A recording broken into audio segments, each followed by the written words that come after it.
हाल ही में कुछ दिनों से जो भी उत्तर प्रदेश में हो रहा है उसने पूरे भारत और लोगों को दो हिस्सों में बांट दिया है।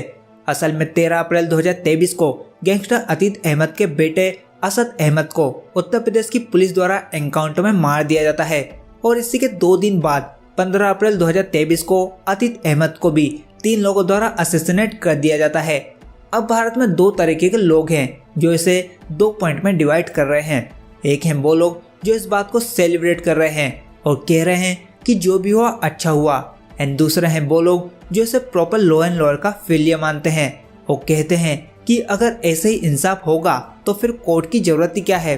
आप इन दोनों में से कौन हो? मैं अपना बताऊं तो मैं नहीं समझ पा रहा कैसे एक इंसान जिस पर 17 साल की उम्र में मर्डर का आरोप लगता है वो कैसे 5 बार चुनाव जीतकर लीडर बन जाता है। आखिर क्राइम और पॉलिटिक्स का आपस में क्या कनेक्शन है और इसकी शुरुआत कैसे और कहां से हुई? आज की वीडियो में हम इसी टॉपिक पर बात करेंगे कि आखिर भारत में कैसे गैंगस्टर नेता बनते हैं और पनिशमेंट से बच जाते हैं। अगर आपको ये वीडियो समझ में आए तो इसे आगे शेयर करना ना भूलें और नए हो तो चैनल को भी सब्सक्राइब जरूर कर लेना। तो चलिए सबसे पहले पॉइंट की बात करते हैं।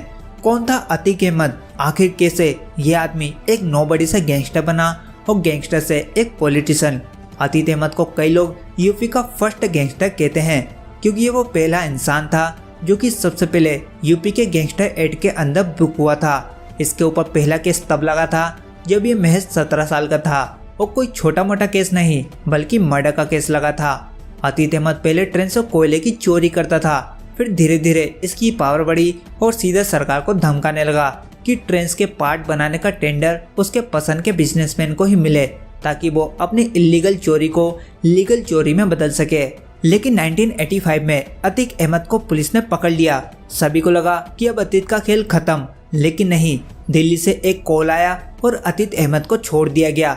इसके बाद से अतीक समझ गया कि क्राइम एक छोटा गेम है, असली और बड़ा गेम है पॉलिटिक्स।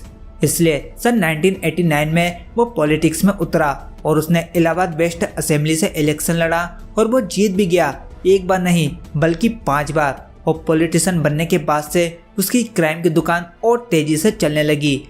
आज तक उसके खिलाफ 100 से भी ज्यादा केस दर्ज हैं, जिसमें किडनैपिंग, मर्डर, जमीन हड़पने जैसे सीरियस केस थे। 2004 में अतीक ने अपनी सीट पर अपने भाई को खड़ा किया क्योंकि अतीक अब एक स्टेप ऊपर जा लोकसभा में MP बनना चाहता था। लेकिन अतीक का भाई समाजवादी पार्टी के राज्यपाल से हार गया और 1 साल के अंदर ही जब राज्यपाल रिपब्लिक डे को बनाने के लिए अपने गांव जा रहा था तभी रास्ते में उसका मर्डर कर दिया गया। अब यहां से अतीक का पॉलिटिकल करियर नीचे गिरने लगा। उसे राज्यपाल मर्डर केस के सिलसिले में 3 साल जेल में रखा गया, लेकिन वहां से भी वो अपनी क्रिमिनल की दुकान चलाता रहा। इसलिए 2017 में उसे इलाहाबाद से देवरिया शिफ्ट कर दिया गया, ये सोचकर कि अब उसकी पावर कम हो जाएगी। लेकिन वहां पर भी उसने जायसवाल नाम के एक बिजनेसमैन को किडनैप कर उसे जेल के अंदर ही लाकर उससे उसकी प्रॉपर्टी साइन करवा ली। जरा सोचो, हमारा सिस्टम इतना ब्रोकन है कि एक आदमी जेल के अंदर बैठ करके क्राइम कर सकता है। जजेस उसका केस लड़ने से भी डरते थे। उसकी बेल के केस से 10 हाईकोर्ट जजेस ने खुद को बाहर करवा लिया था। यूपी पुलिस के अकॉर्डिंग अतीक का ISI और लश्कर तोयबा के साथ कनेक्शन थे और उसने इसे खुद कन्फेस भी किया था। इसके बाद उसे उम्र कैद की सजा सुनाई गई। इन्वेस्टिगेशन जारी थी और ऐसे प्रोसीजर मेडिकल चेकअप के लिए अतीक और उसके भाई को हॉस्पिटल लाया जा रहा था। तभी अचानक से उन दोनों पर 3 लोगों ने गोलियां चलाई और दोनों भाई को मार दिया और मारकर तीनों ने तुरंत ही सरेंडर भी कर दिया।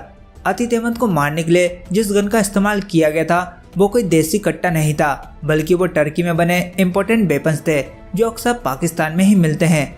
अब यहाँ पर कुछ सवाल उठना लाजमी है, आखिर ये वेपन इन तीनों क्रिमिनल्स के हाथों कैसे लगे? इन तीनों को अतीक अहमद के बाहर आने की एग्जैक्ट टाइमिंग कैसे पता थी? और सबसे बड़ा सवाल, पुलिस ने उन्हें अतीक अहमद के इतने पास आने ही कैसे दिया और उन्होंने भागने की भी कोशिश क्यों नहीं की? ये कुछ ऐसे सवाल हैं जो वैलिड हैं, जिसका उत्तर हमारे सिस्टम को देने की सख्त जरूरत है। इंटरनेशनल मीडिया ने भी इस न्यूज को कवर किया, लेकिन उन्होंने कहीं पर भी हेडलाइन में ये मेंशन ही नहीं किया कि अतीक अहमद एक मर्डरर, किडनैपर और एक गैंगस्टर था।